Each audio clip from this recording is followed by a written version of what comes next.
Very good morning, class.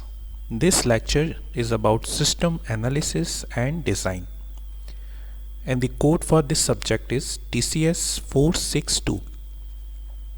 Myself, Dr. Sachin Sharma.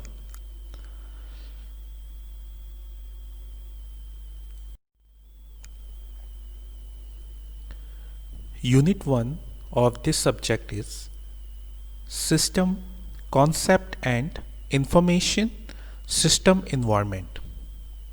In this unit, we will cover the system concept, which consists of definition, characteristics of the system, elements of the system, what is open and closed system.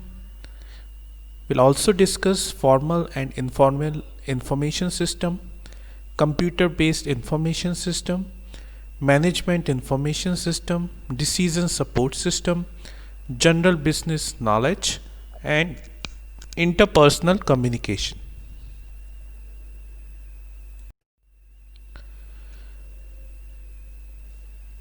System concept. What is the definition of system?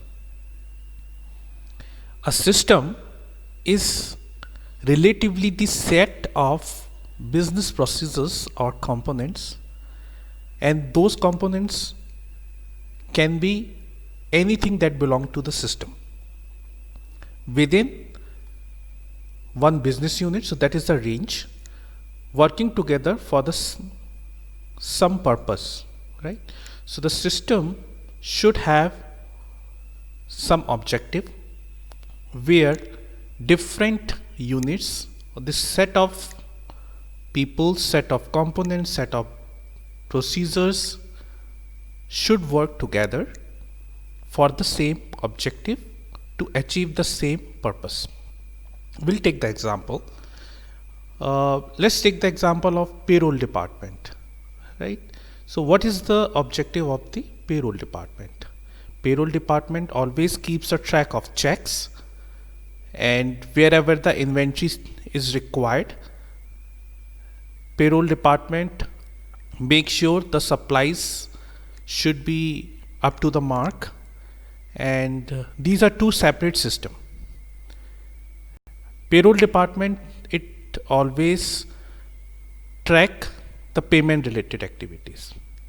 The inventory department, which always take care of the current status of the inventory, and inventory system always take the approval from the payroll department to make sure that whenever inventory department order any parts, any item, any inventory, any supplies from the supplier, payroll department should be able to pay their paychecks. A system has 9 characteristics. A detailed explanation of each characteristics follows. System exists within a larger world and environment, and the boundary which separate the system from its environment. A system takes input from outside, process it, and sends the resulting output back to its environment. So this is how the system works. The environment in case of payroll department and inventory department, the environment is an organization, it may be a business unit, and whatever payroll department receive the request of the payment, it has to process their payment check, then send it back to the environment. Same with inventory system.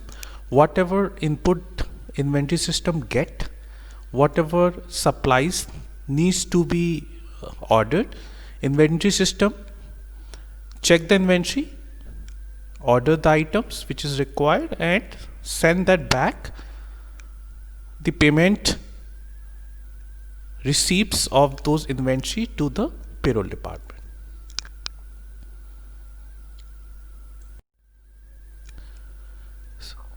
It's a view graph of how the system process. There's input. A system should have input, then system will process based on the control units, and control unit control the processing.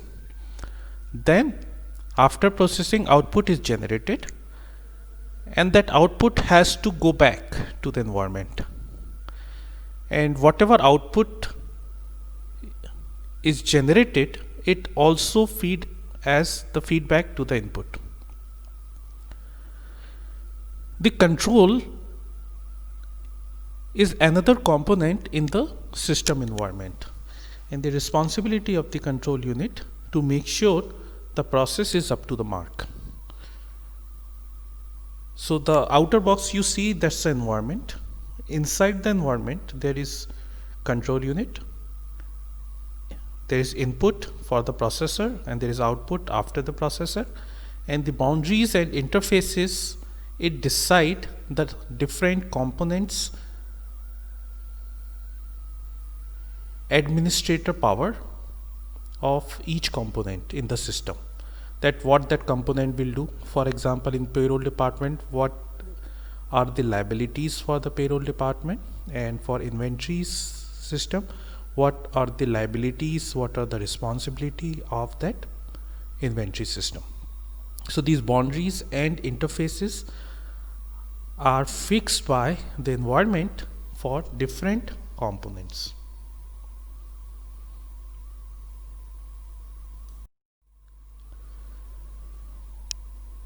So the 9 elements that we just mentioned, that what are the 9 elements of the system, those are the components, interrelated components, boundary, purpose, environment, interface, constraint, input, and output. So these are the 9 elements, 9 required elements of the system. So how do you define the components? It is aggregation of part that make up the system, or you can also call in some cases subsystem. Without component, the definition of system will be incomplete. Interrelated component. There are some component, there are some subsystem who are related to each other because they are trying to fulfill the same purpose. So there should be a connectivity, dependency, interrelation among components. Boundary. Boundary is a line that makes component aware that what are the responsibilities, what are the duties, and what are the set of the component, what are the responsibility of that component towards the system environment. Purpose. Without purpose, there is no work for the component. If the purpose is defined, the system components, all the system boundaries should applicable based on the purpose. In organization, for example, if we take two system, payroll system or inventory system, so the purpose should be defined. Based on the purpose, based on the goal, based on the objective, those component will perform very well. Environment, it is very important. Based on the environment, the system flow may change. Interface. Interface provide a point of contact to every component.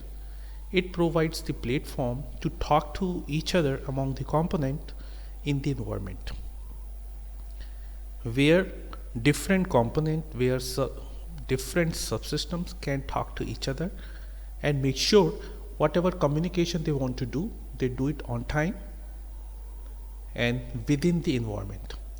Constraints.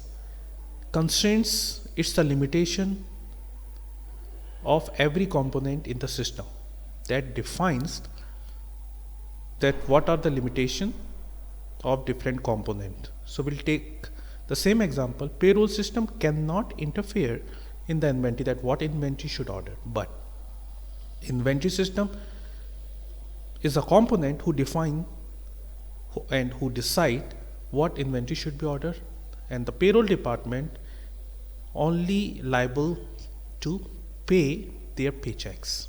They cannot decide that what inventory and from where it should be ordered. Inputs are the information that enters into the system for processing, and the output, the main objective of the system is to get an output which is helpful for its user, and output is the final outcome of processing.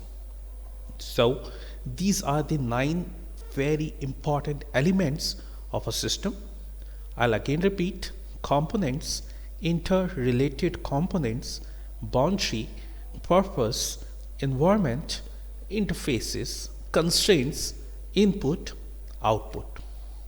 So these are the 9 elements, 9 required elements of a system, where every element role is defined and it has to fulfill all 9 elements together, make the system, and the success of the system is completely dependent on these 9 elements and the performance on these 9 elements.